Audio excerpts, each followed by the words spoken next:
It's okay.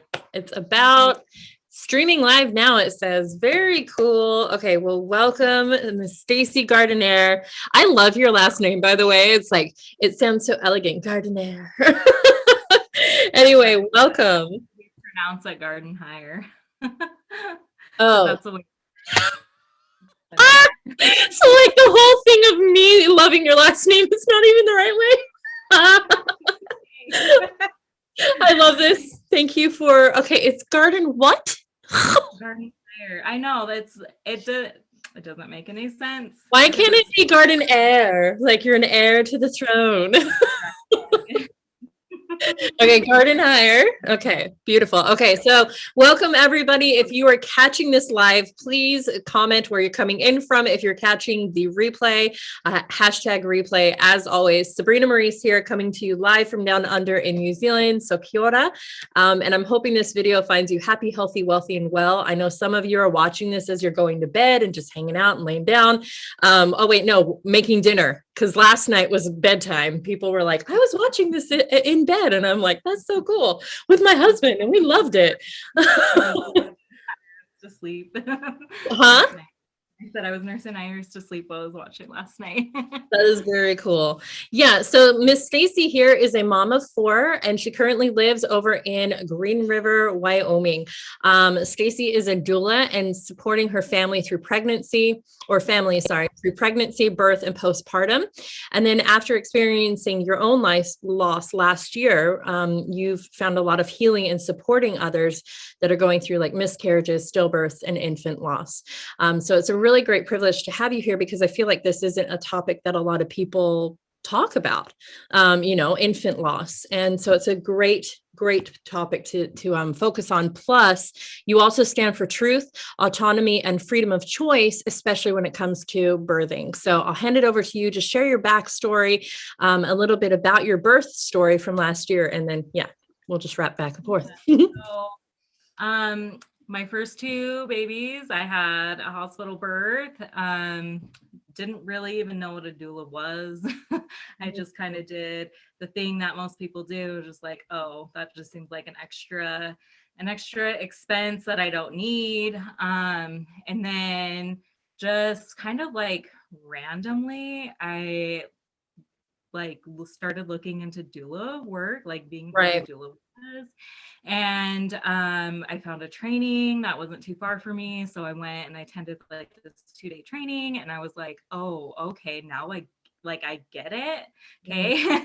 And so I did that. And then, just got really excited about it, like really passionate about it, just knew like in that training weekend that this was my calling, that this was my purpose, and so that's how that began. I love that you found your purpose, because a lot of times people don't, like, they can live a whole lifetime and not find their purpose. And I love that your purpose is supporting pregnant women, because just before you jump into that next part, I actually didn't even know what a doula was before 2017, or was it 2018? It was when I also got certified. And it's like, I didn't have a clue. Had I known, I would have used one for my other babies. I had a lot of birth trauma related to my experiences that thankfully I've been able to work through. But had I had a doula there that was my voice, it would have changed the whole game. And so, I'm a huge advocate for having that added support that's not family or even your spouse there for physical, but mental and emotional, and being your voice for the medical industry, because they have their way of just being like, this is the way it is, and you just get to do it. And it's like, what? That's not for my highest good. So and that's exactly like my same situation. Was just like, I wish, at least known what I know now. Like my first 2 births were really traumatic, and it would have been nice to have like somebody there, when they're putting you on the spot, like asking you like, do you want, like for me personally was like in the middle of pushing, like, do you want an episiotomy? And I'm like, I don't know. Like, it's I'm in the middle of having a baby here. So, they like told me some scary stuff, and I was like, I don't know, you decide, and like, that's not a decision that you want to be making while you're pushing a baby out, you know? So, and that's a really big decision. So even though it seems like it's not, but it is. And so that's why I decided to go into this and educate, you know, and help women or families, like parents, you know, it's just not just the women, you know, like plan their birth, you know, and it's more than just what to pack in your hospital bag, you know. It's really what you should be planning is like, you know, what you feel comfortable with, like, you know, what are you going to do postpartum, you know, like all of these things that that are really not thought about, because you go into the hospital thinking, oh, they're just going to tell me what to do, and that's that, and that's not it. Like, you get to decide like every little detail of it. And that's what I'm here for, is like to support you in those decisions wherever you choose to give birth, you know, and however, you know. And so I, just to share a little bit about my firstborn, I ended up with an emergency C-section over in Utah. And I, like, my very first baby. So I have no clue, you know, like I'm just at the behest of, you know, and I do want to preface this, like, we obviously deeply appreciate the medical industry and doctors and the training that they've had. We're not discrediting that. And with that said, it feels like it's a lot in a more masculine construct rather than honoring the natural feminine and our feminine ability to birth and have our intuition and things like that. So I ended up having Landon, and I was strapped down. My arms were strapped. Like, that's such a weird, barbaric, like bizarre thing. Like, the first thing I should be able to do is like hold my babies. And then the second child, like, she was kept from me for like hours because she had to have oxygen, which is like, okay, I understand the value of like having the oxygen, but because I was in a C-section situation, I couldn't be close to her. Like, I was physically kept away. And so there's certain experiences that, like, you don't get by being in the hospital versus if you do a free home birth. So tell me a little bit more. Some people don't even know what exactly a doula does and why they're like important to have. What's like, so we're saying why it's important, but what does a doula specifically do? What do you do? So a doula is like the birth pro. Okay. So you have your partner, your husband, your wife, whatever maybe.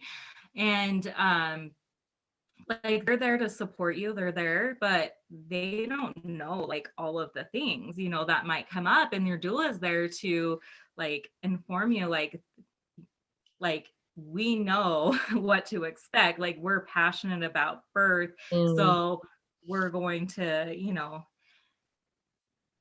help you in a better way than your partner, I guess. You know, like, this provide physical support. Like, he's there for, you know, like, to be there because it's your partner, but we're here to do all of the other things, you know. And that's like you said, you know, you were strapped down for your C-section, and how terrifying, like, just, and you're rushed back there. It's an emergency. You're scared. They strap you down, like, and really, you just want your baby. You want to hold your baby. And, you know, I personally was able to facilitate for one of my clients. Was she was having a planned C-section, and was really traumatized by her previous C-sections, and traumatized by the whole, like, your arms being strapped down. And so that was one of the things that she was able to facilitate, and I was able to help her, was like not having her arms strapped down, and then being able to do skin to skin contact with her baby right immediately, like, you know. And so all of those things, and I was able to take pictures, and just like me there, like, you know, like the dad's over here and he's like stressed out, like, what's going on, you know, all of these things. I have to Yeah. tell you, all of what you're just saying, you're bringing up my memory of my last child. So Willow, who's almost 2 now, I did have a doula. I had one of the best, doulas around down over in Utah, and she was there as exactly what you said. Like we came up with a birth plan. So I know you help people with their birth plan. And it was cool because it was like, okay, this is what I want to experience. I want music in the room. I got to have music in the room. This is all like you're creating your experience with your birth plan. And it was like, okay, if this goes wrong, this is how I want it tended. Like I refused to just be like told what to do. I was coming in because the reality is we are employing them. They are being paid for service to us. So it was really beautiful because like you said, Dustin was over with baby, and I had the most bizarre shakes that I'd ever had, never had with any of my other babies. And I uncontrollably shaking. And because my doula was there, she was like rubbing my arm and she was just calming me down. She was explaining what was going on with my body because it shocked me. Like I had never had that before. So I was like, what's happening to me? Like, she's like, it's okay. This is normal. Da, da, da. And yeah, and then there was even a point where because it was March and flu season, so they had implemented a new rule. It was before the con man showed up in the world, and they were like, oh, sorry, your other kids can't come. Well, we'd always had our children come and meet baby at the hospital, and we never planned on Bristol, who was 3 at the time, being stuck at home. Like we didn't even arrange a sitter for her because of that. And they were like, yeah, sorry, not sorry, you can't. Hi, baby. And long story short, yeah, because of having my doula there, I had an advocate that was like, yes, because we're hormonal. That's real. And having somebody who's just like firm and strong and level headed, so we're not losing our crap, it like creates that ability to have that clear, calm communication for sure. So that's beautiful. Exactly. And it's like, the doula is there to tell you like, oh, this is normal. And, and it's not to say like the doctors and the nurses are bad and evil or anything like that, but they're just going through the motions. Like they're trying to do it this way, and they're not going to be the ones that are going to stop and tell you like, hey, maybe sometimes, but for the most part, like the doula is there to serve you. Like you've hired her, and she's like, her attention is 100% on like massaging your back, massaging your feet, like all the things. Yeah. Making sure that we're sticking to the birth plan. And if things change, like, we talk about what to expect for that, and so. Yes. Yeah. It's the most empowering thing to have a doula a doula in basically your court, your side of the court. So that's one aspect. And then we've talked about like natural home birth, right? And you had the opportunity to do that last year. And beautiful little Iris is here. And one of the things you also help with is grieving moms and families that have experienced a loss. She's so cute. Can I just use this? Hi. Hello, baby. Sorry, squirrel distractions. He's the one kid that I had to have in here with me. So share kind of your experience as much as you want to share, and then like 3 tips on how you've been able to cope with grief and loss and things like that. Okay, so we moved to Green River, and like the day after I found out I was pregnant.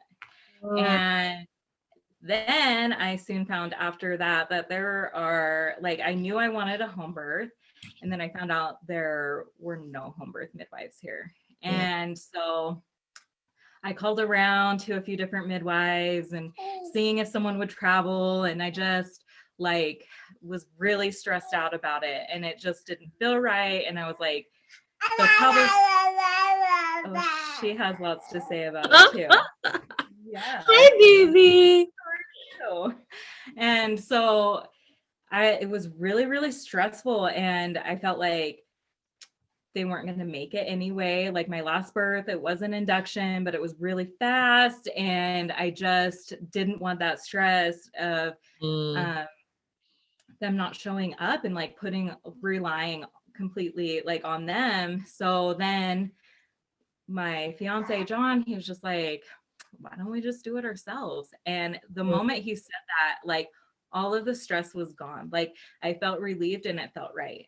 And so that's just what we continue to do. And I just, like, we both did our research, we both read the books, like all of the things, we were prepared, like all of those things. And a lot of, you know, women that choose to free birth choose not to do ultrasounds and all of that, because, you know, we understand that birth is a physiological function of our body. It's, you know, it's not, you know, many people think it is like it's a medical thing, but it's really not. Like it's just, you know, it can be medical, right? Like there's emergencies that come up and stuff. So that was the thing, is like, oh, you know, we decided we didn't want to even use a Doppler or an ultrasound because they use radiation technology, and nobody told us that. And a lot of the time that feels like very safe and reassuring, but for me, I was just like, you know, I don't feel like that's necessary.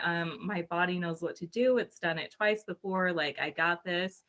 And so we didn't even really know, you know, that we were pregnant with twins until much later on. We kind of suspected it. And so we just continued on. And I was just like, whatever it happens, like, I just feel like this is what I'm supposed to be doing. And just trusted my intuition. And I had a lot of Sabrina's support. She was there the entire time. You know, I actually hired, yeah, I hired Sabrina as my doula. Like that's how I got in contact with her. And then she ended up moving to New Zealand. So she was there to support me virtually. And she was able to like help me create like this perfect, like what my perfect scenario would be. And the values behind that, which, you know, ended up being like, no matter what happens, you'll always have these values. So my values were peace, tranquility, and I think affection. I don't remember exactly, but that's, you know, that's what I created. I sat and I envisioned it every single day, meditated. I'd lay in the bath and I just envision my birth. And then, you know, when it came down to it, like I went into labor, it was fast, like things were moving, everything happened the way that it, you know, was supposed to happen. And yeah, like we did. I mean, Iris came out first and it was like such a high, like we were just like on cloud nine. Like John was like, that's the coolest thing that I've ever seen. And right in that moment, Claire was born and we knew that she had been gone. And yeah, that was hard, but in the moment it was like it was peaceful. And we just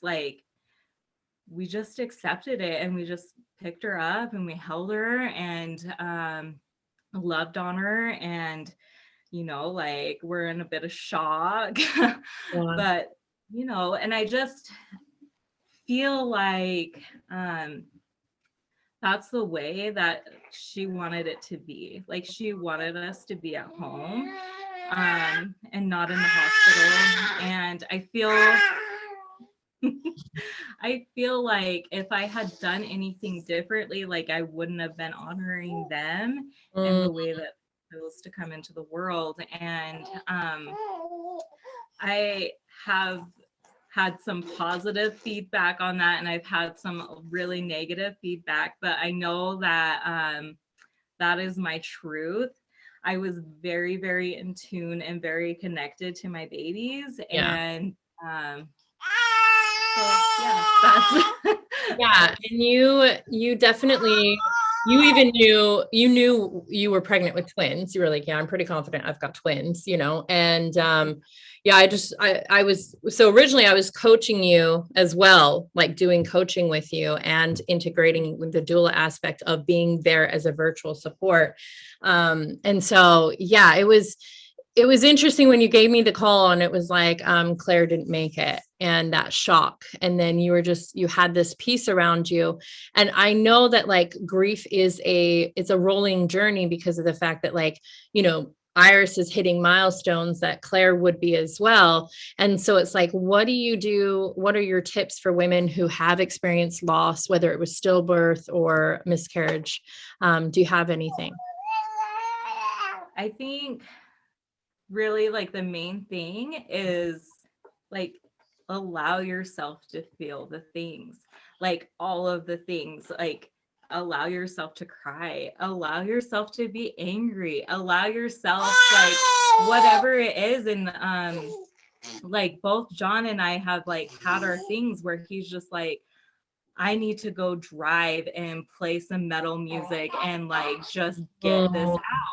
And then we've had our days where we just cry, so like allow yourself to feel the things. And my second thing that I would say is talk about your baby. Like tell people about your baby. Like how many women are out there that have had a miscarriage or have had a loss but don't talk about their baby? It's like, just because I carried her full term doesn't mean that like that's more important than you carrying your baby for 6 weeks or whatever, like it's your baby was important. Like, and I often like, I tell people like, give your baby a name, even if you didn't know the gender. Like, and you can connect to your baby on like that level where you can even like meditate and ask like, what is your name? Yeah. And I love that. like, and just name your baby and like honor So that. I have to share with you, I had a miscarriage in 2010. And like, I went through all of those feelings of like, oh my goodness, what did I do wrong? Like, what could I have done differently? Like, oh, my body is like failing me. Like it was, and then, but I was blaming myself. Like I was like, and then I got to this place of like, just trusting that this particular spirit chose not to come in the world at that moment. And maybe there was something that wasn't lining up with the body that was like, no, I can't be here. So it was like going back into that trusting and surrendering back to God of like, or the higher power that's like, our children are here on this planet because that's who decides who's here on the planet, not, you know what I mean? And so I actually didn't name this baby because I did do what you just said. I discredited it because I was only like 6 or 8 weeks pregnant. It was just really early. And so I just kind of never even claimed it. And then, not it being baby, meaning the experience. And then just last year, because we'd been wanting a baby boy for years, and our baby boy's name was Haven. And so in meditation and in doing this stuff, I found out that the baby is the one that passed was Haven. And so he has a name as of last year. And that's what, like 5 years or 10 years later. 10 years later, he finally got a name. And it is a beautiful thing to like give that baby, no matter how short or long the experience was, a name. So yeah, thank you for that. Okay. Feel the feels to heal, turn on some music, talk about the baby, give the baby a name. And do you have anything else you want to share? Not really about loss in general, but I just wanted to say like, honor your body, like honor your body, trust your intuition, tune in. Like we have this wisdom that is inside of us that is, like sometimes for some people it's really deep and we have to do a lot of searching, but it's there. Yeah. And no provider is going to be able to tell you what inside of your body, but you, like if something feels off, like you're going to know it. And so that's my main thing, is like you get to determine your risk and like nobody else gets to determine that. So yeah. Okay, so Staci, as we wrap this up, where can people connect with you and maybe even utilize your services for virtual doula? Because I know that you are able to offer that online, especially with today's modern age. And if they are local to you, at least they can get in touch in Green River, Wyoming. But virtually, how can people connect?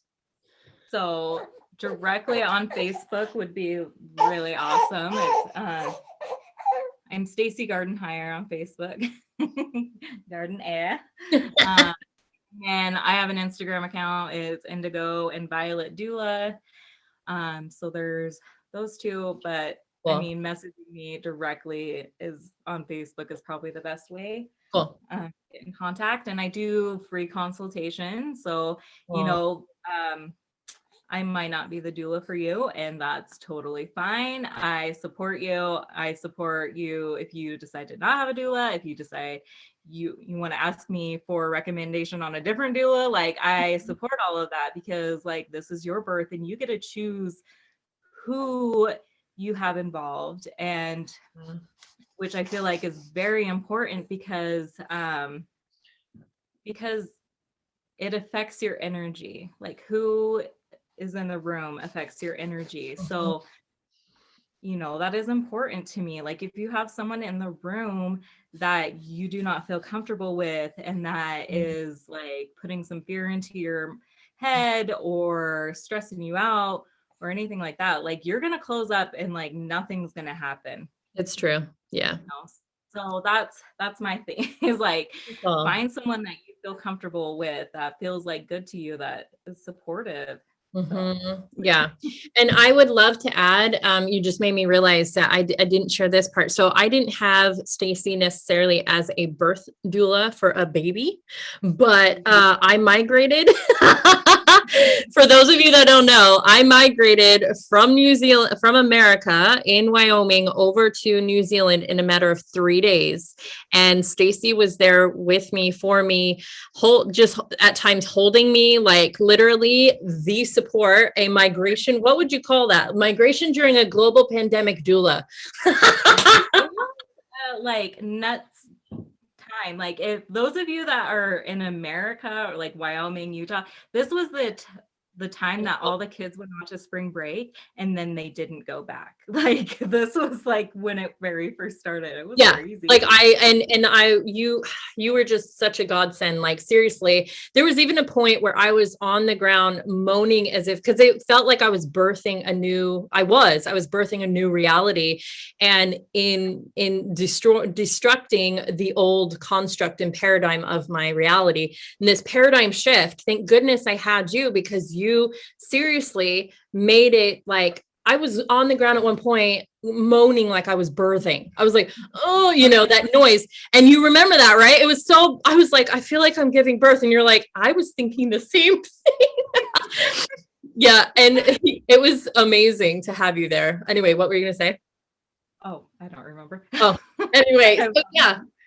Just, you guys, when you migrate and pack up a family of 9 in 3 days, you're going to want support. And Staci was calm and like is, I don't know, just this peaceful, calm presence. Like everything around me was complete chaos, but it was like structured chaos. It was cool, huh? Like all my kids were doing their part. And then like all of a sudden these people that some I don't even know, like they came in and helped, and just different things of divine support, really. And Staci was there the whole time, like this central like point of peace and calm. And it's if you are looking for somebody for your birthing experience, she's definitely your person, if she can help with that type of thing. So yeah. I was just gonna add that in that moment, I didn't realize that I was just like this peaceful, like calming. I remember you said I was like grounding, and until later when you said that, and I was like, in that moment I was like, oh, that's how I show up to a birth, you know, like yes. Because I was so anxious, like what if I'm not good enough, like all of the negative self-talk that I was having, and then I'm like, oh, this is it, this is how I do it, and your sweet spot. Yeah Yeah, like I could just let it go. and just like, I have one lady who's going to be coming on, one friend of mine, she's going to be coming on this empowered series. And she was talking about embodying, like we just naturally embody something, and meaning like a value. So for you, you naturally embody groundedness and calming. So it's perfect that you're in the industry that you are, because during a very chaotic birth, you are like the solid that doesn't budge or move and provides that peace. And for me, I would say I embody adventure and I embody laughter and play, like, you know, so there's just things that each person embodies, and yours is that. So yeah, beautiful. awesome. Yeah, it's been a lot of self-discovery for me, like where I realized like I am these things that I never realized that I was, you know, like Powerful. Yeah. Alrighty. Well, is there anything else that you want to add, or do you feel complete? Yeah, I feel like I said all the things that I All right. Awesome. Yes. So ladies, if you're looking for someone, definitely get a hold of Staci. And even if you just want to be friends with her, send her a friend request. She's an amazing person, great mama, and just good friend of mine. Love ya. Thanks for watching, guys. All right. Hold on, let me stop the live stream. There we go.